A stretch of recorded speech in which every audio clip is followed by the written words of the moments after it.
Happy Sunday. So I am currently in New Haven. I'm here to support my really good friend Noni.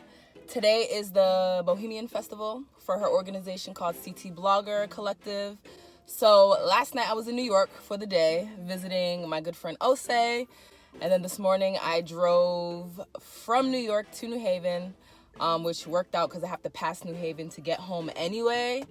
To get here a little early, help her set up, put some of my Lena June beauty products in the VIP swag bags.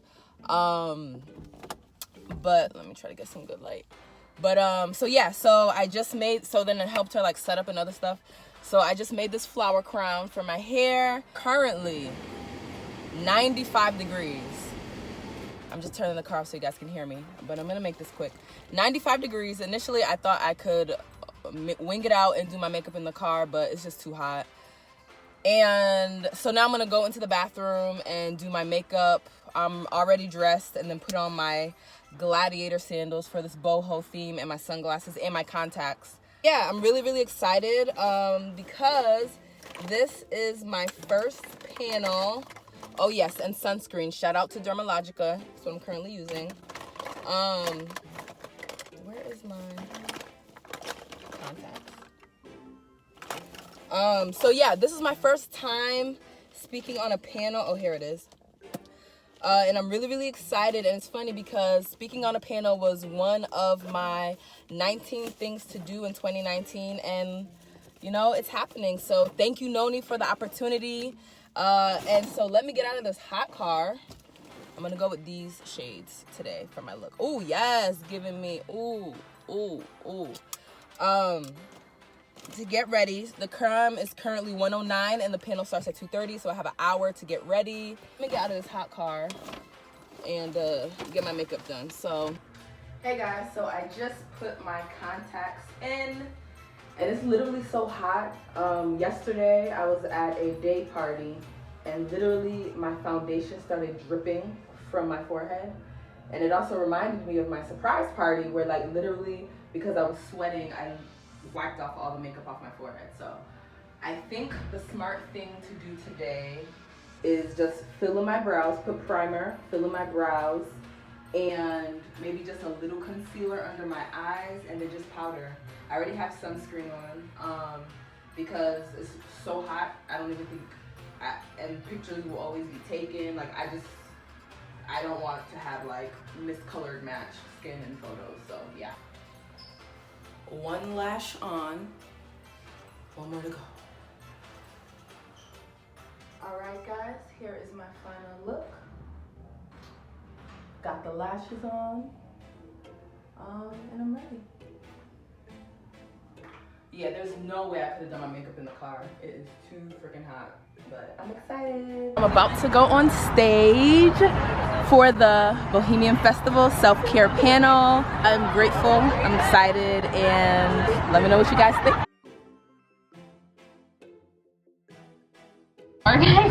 She also created her own jewelry line and a clean beauty line as well, which if you have the VIP bags, there are little samples in there, so make sure you check those out.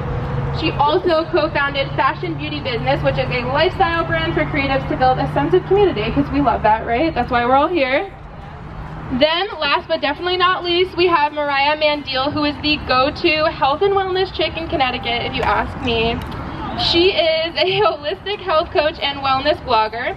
So in 2015, she got certified to be a trainer, and then realized that training was great and everything, but everyone needs to eat a balanced diet too, and that's like pretty much, you know, the other 50% of being a healthy human. So she dove into that full blown and became a health coach to teach her clients how to eat a balanced diet, which I do need to hear more about that as well. Clearly I don't have one. I ate a lot of mac and cheese today. She then furthered her education with a gut health program, and on her blog she shares gluten-free recipes, nutrition, and health tips. I checked out her Instagram, and one of my favorite things was the fitness videos that she does, because I know that when I go to the gym I literally don't know what I'm doing at all. So I like that her videos showed me what I should be doing, so thank you for that. She is now taking new clients to help her clients live their best life, so hit her up if you need a healthier lifestyle, which we probably all do. So there you are. Thank you. Awesome. Take my phone. I'm gonna do some phone. First of all, Kristen is doing an awesome job. Can we please give her a round of applause? She fits the part. She fits the bohemian part, and she is a girl boss herself. I know this is not about her, but she is a business owner. She is an overall girl boss. She is out here supporting women, empowering us to be better and to be entrepreneurs and know how to do things. So you go, girl. Thank you for being a part of this. Thank you for being a part of this. So this panel discussion is all about self-care for the self-made entrepreneur. Many of us are bloggers, which is an entrepreneur type field, and we really need to call it that. Some of us are business owners, small business owners. Some of us are wanting to get into that. Some of us are creative entrepreneurs. Some of us are artists or musicians, or just want to be here to hear what we have to all say. No matter where you stand, I think that this is a really important topic to talk about how we need to make sure that we are well so that we can give our brands, our businesses, our families, our lives the best in order to be excellent, right? So I just want to take this moment. I know that Kristen just did an awesome job introducing everyone, but I just want to get very just like raw for a moment, right? Because that was very professional. So I just want to get really raw. I just want you guys to tell me just a little snippet about you, something that we wouldn't know, where in Connecticut you're from, just something very just not profesh, just something just simple about yourself, maybe in a fun fact, something that we wouldn't know, looking at your Instagrams or talking to you that you're willing to share, of course. All right, we'll start with Yika. Hello everyone.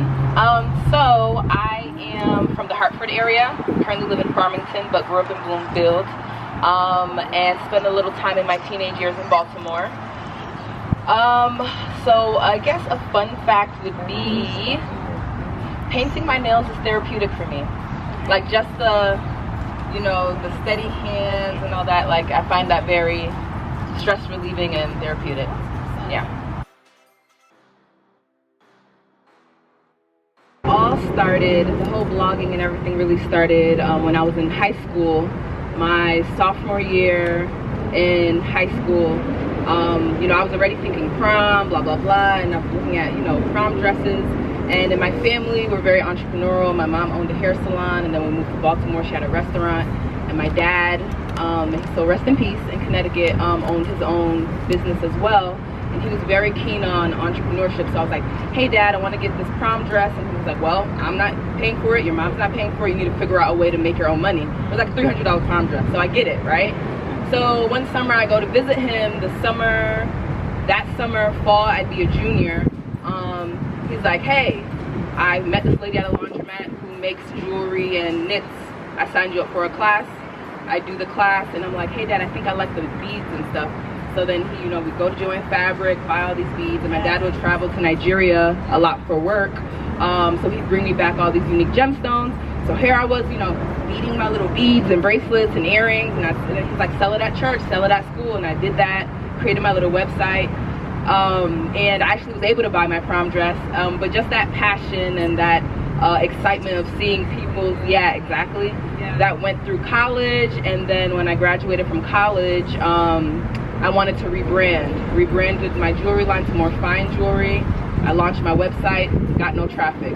Googling ways to get traffic, everywhere said blogging. I was like, I don't want to be a blogger though, I just want to be behind the scenes creating. But then, opportunities came, and I just said, as long as I wear my jewelry pieces, I never lose sight of why I started. And so that's just kind of how the blogging came into play, and I just kind of balanced the both. Yep. Awesome. And what's really great about all three of you ladies is that it sounds like you guys are very multifaceted. You guys are not only focusing on just blogging, like you have the jewelry, you're branching out into other things, you are a model, you have photography, you have blogging, you have the health thing, and now you've tied into like the blogging thing. fitness. Everyone here, I think I can safely say, is multifaceted and has multiple things going on at the same time, which makes us great. It kind of makes us super women and super men. I know there's some men up in here, but it makes us really wonderful, but it also makes us really, really busy people. We're really busy. There's a lot of noise in the world. We have phones that keep us up at night. We have phones that we're doing business from. We have families, some of us. We are, we have our parents, our kids, everything kind of like, we're just busy people. Busy life can get, and I will direct this to Yinka. Well, so I would say overall, making time for self-care is pretty much being intentional. You literally have to make it a decision. So whether that's recently, so there's a recent article that came out interviewing Rihanna, and she literally said that she has her assistant schedule time in her calendar to spend with herself, just quiet time. So I'm like, if a whole Rihanna can do that, I mean, me and you. So even down to, like Rihanna suggested, putting, 30 minutes at work on your lunch break, just like being in your own zone, meditating, doing whatever makes you happy, or even at home, just like having a certain area of your house where it's just, you make it conducive, whether it's your bedroom, whether it's like a nook in your house, make it conducive to certain like essential oils and fragrances and images that make you happy. So when you go into that space, it can just help reset and refuel. So yeah, I think in everything you do is just being intentional and finding the things that make you happy, and there are many things that can help with self-care that don't cost money, because most people think, oh, spa day, mani-pedi, vacations for the Instagram, all that. But like the little things of making time for yourself, or even spending time with people who genuinely, whose energy fill you up and make you positive, right? A sense of community, intentionally coming out to events like this. The people you meet, the people you network with, the energy levels, the vibe, the networking, that's being intentional. So pretty much be intentional with self-care regardless of how you decide to practice it. Absolutely. That's really great advice. Really, really good advice.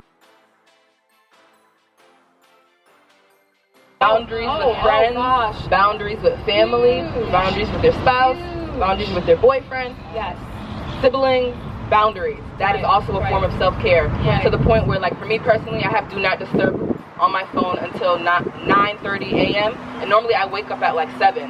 So whether I do what I want to do, not disturbed by anything. Sorry, that was really important. I wanted to say. So yeah, boundaries, being intentional and setting boundaries.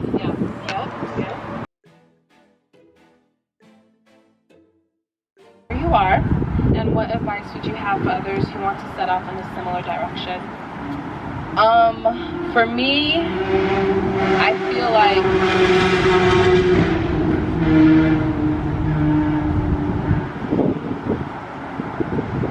making time for the things that are important, the things and the people that are important.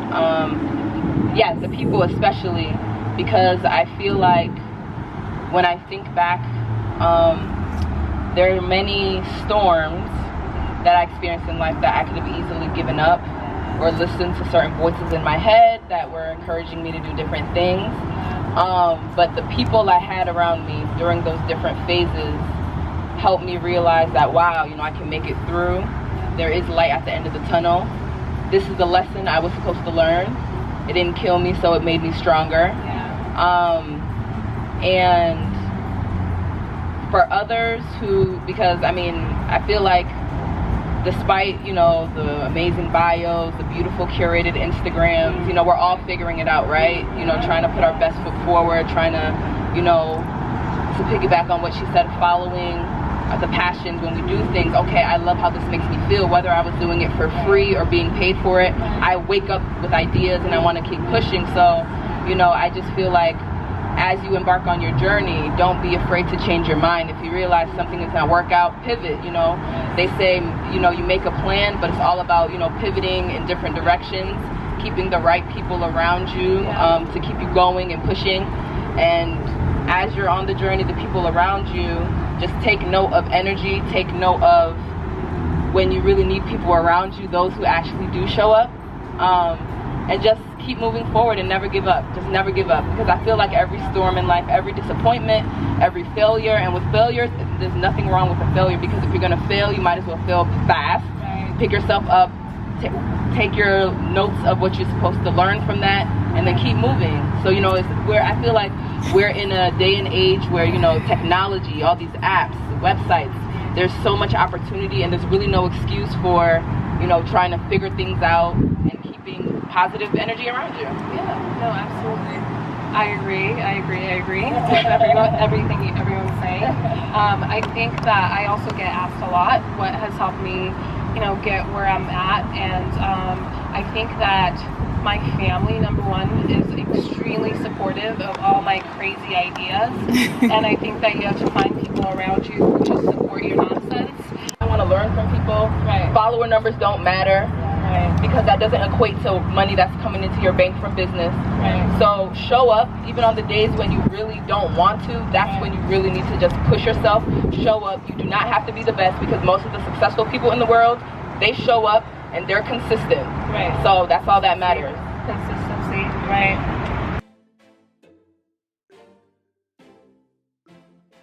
Some people have asked me, how do you post with not caring? And I always tell people this. Whether you were, you know, a billionaire, entrepreneur, or, you know, a bum on the street, or anything in between, people will always talk. So why care? Just face forward and do you. So that's just to piggyback off, yes. Another practical piece of advice I would give is to just be yourself.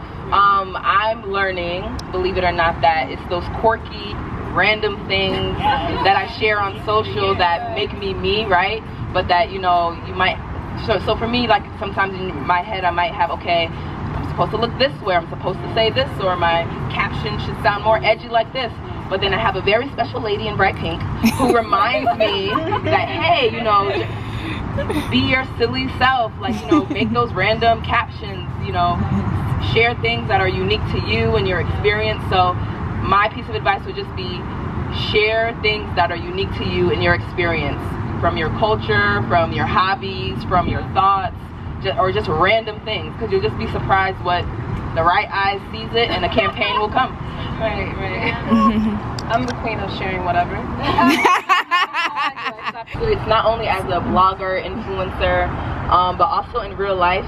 Because I'm sure, as you guys know, with the whole changing of the Instagram algorithm, and, you know, trying not to have your self-esteem tied to likes, I personally disabled my notifications for that. So, but one thing I'm working on, and that I would suggest to all of you guys too, is just to work on being content, right? Because I realized, like, when me and Noni first met, like, I was like at, you know, 800 followers. She was at like 5 or 6, and we were like, all right, here's a strategy. We bought these books. We got to do this, do that. You know, we late nights doing all these things just to grow. And I realized, you know, all right, you think when I get to 5K, all right, when I get to 10K, I'll be good. No, when I get to 15, no, when I get to 20, like, it never ends. So it's just like working on being content with what you have, where you are, being you, and just like, you know, working with what you have. Because I always feel like if you cannot produce good content with your, you know, beauty products at home, your phone and natural lighting, who's to say once you afford that $700 camera that you'll even be able to, you know, crank out good quality. So yeah, contentness. Absolutely. So I also like to do bubble baths in my tub. Not bubble, sorry, I always say bubble. Bath bomb bath. So most time, but when I don't do a bath, like after I spray, because I notice I like to, for me, scents trigger certain memories, trigger certain feelings, and if you do research, you'll find like certain essential oils help with memory, help with this, help with energy, whatever.